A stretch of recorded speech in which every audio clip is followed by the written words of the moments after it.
Yo, my name is Shelton, and today I'm going to share a little bit of my background.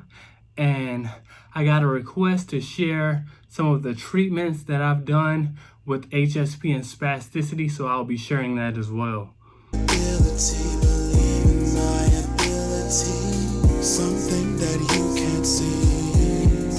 Yes, I believe in my ability. So before the symptoms of this condition really started to affect me, I was an athlete. I played football and I ran track. Those are just a couple of my trophies. I was an athlete. I was a happy kid, always pretty introverted. And then one random day, I woke up with a slight limp. And it was like, okay, I stopped playing sports for a minute. So I was thinking, am I just getting out of shape because I haven't been playing sports? But then as time went on, that limp progressed and that limp got worse, and it became more difficult to control that limp. So after several long years of testing, going to my neurologist trying to figure out what's going on, they said, Shelton, you have this rare condition known as HSP, aka hereditary spastic paraplegia.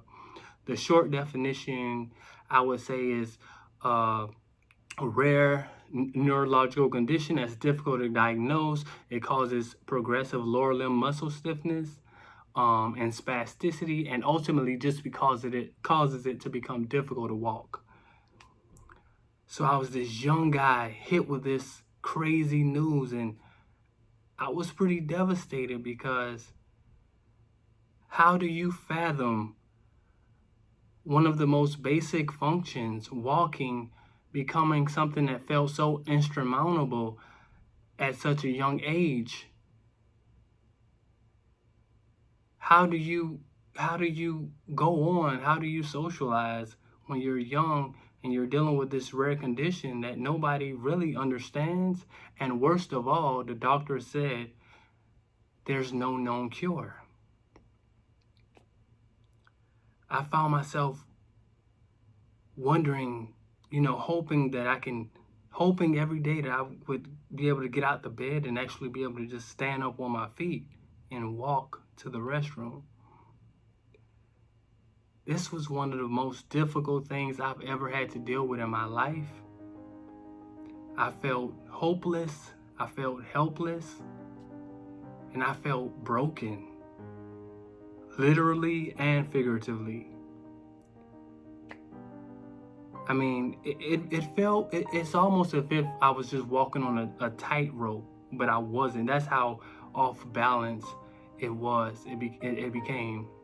By the time it was my college graduation day, I had to decide whether I was going to walk across the graduation stage with a walking stick or whether I was just going to sit the ceremony out and get my degree afterwards. Thankfully, my mom and one of my best friends convinced me to walk across the graduation stage because graduating from college is a defining moment. And I'm glad I did.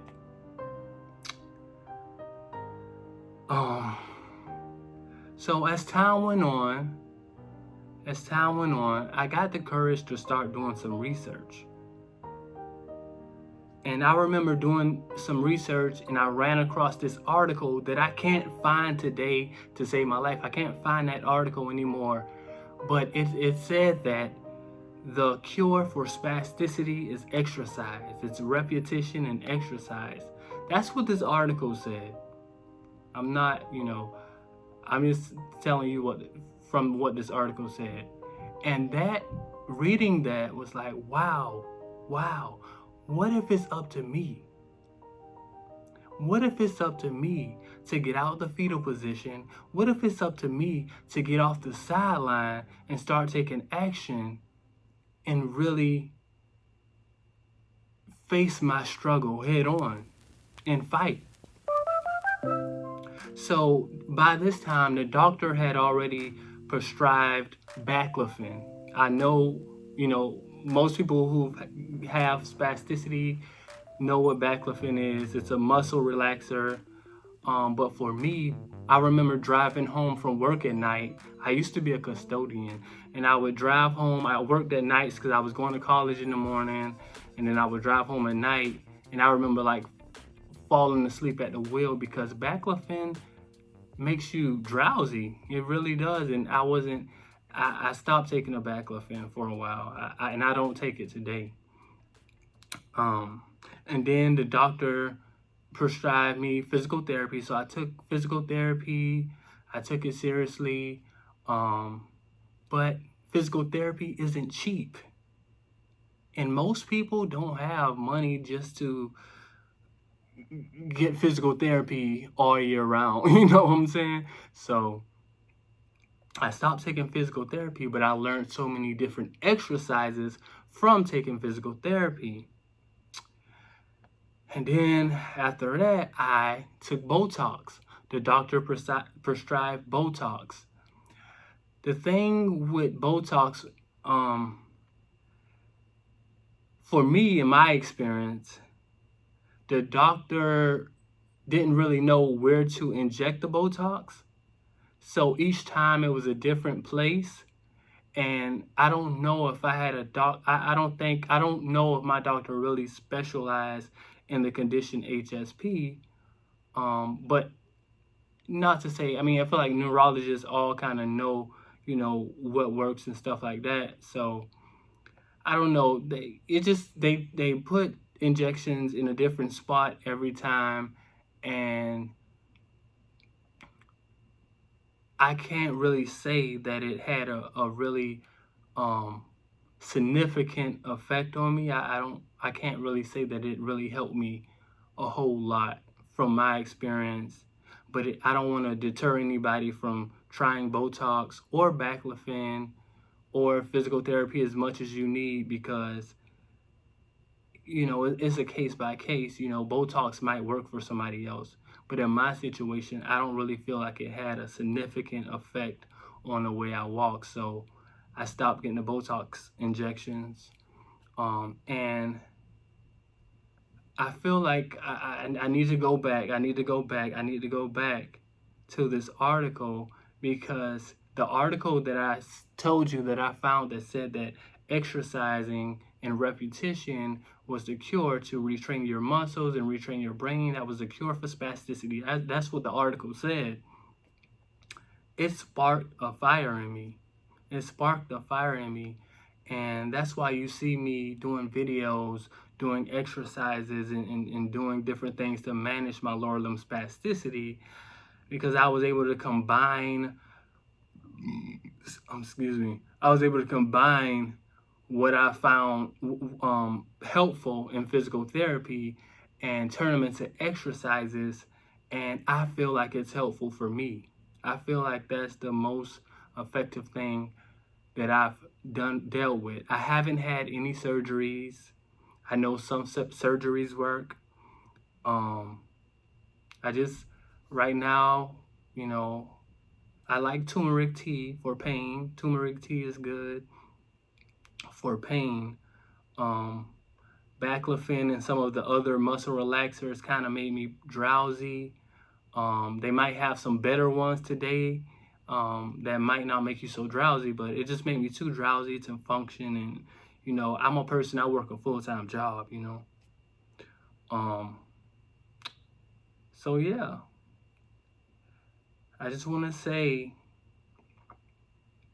as always, keep believing, because there's something powerful about just having faith. That's what really helped me build my confidence up to even get here and tell my story, because there was a point in time where I used to hide. I didn't want nobody to know. I didn't want nobody to see me. But I realized that this is bigger than myself. This is bigger than the anxiety that I feel when I'm in front of a camera. And to know that I can help anybody or inspire anybody means the world to me. This is the suit and the walking stick that I use during my graduation ceremony, my college graduation ceremony. When I decided to first go out into the world using walking assistance, and I was terrified. I was worried about what people would say, worried about what people would think. And I just want to say to anybody out there, any younger people, any older people who may be feeling insecure about needing to use some type of walking assistance or anything like that, it doesn't make you any less of a person to admit that you need help. In fact, it takes a very strong person to admit that they need help. So just keep in mind that, you may go into the world and people may stare a little bit, but they're looking at you because you look good. They're looking at you because you inspire them. You're a strong person. So keep being strong. Continue to believe in yourself. Continue to stay active. Thank you for watching my videos, and I hope to see you guys again soon. Let's get it and let's go.